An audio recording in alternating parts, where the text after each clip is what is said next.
来看美国司法部初八公布总统拜登超工保留副总统任内机密文件调查报告，内底讲到拜登是一个记伫歹的济会人。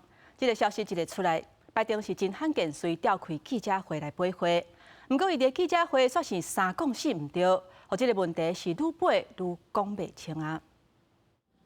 司法部特别检察官会初八公布针对总统拜登故意保留伫奥巴马政府做副总统期间的军事和外交机密文件进行的调查报告，结论是无应该因为保留机密文件面对刑事起诉。但是内面的讲法说，甲拜登讲是一个善意的、记伫歹的老人。当时大选年，佮当时选民对拜登的年纪和体力拢真怀疑的环境之下，即马记伫歹这几字，随着伫华府敢若炸弹共款炸开。 Your memory has gotten worse, Mr. President. My memory is not good. My memory is fine.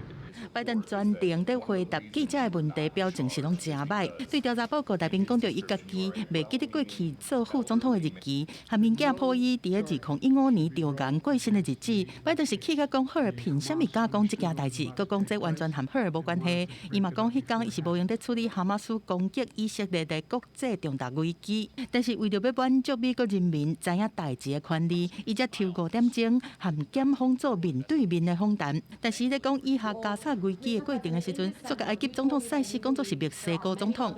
I'm of the view, as you know, that the conduct of the response in the Gaza Strip, has been over the top. I think that, as you know.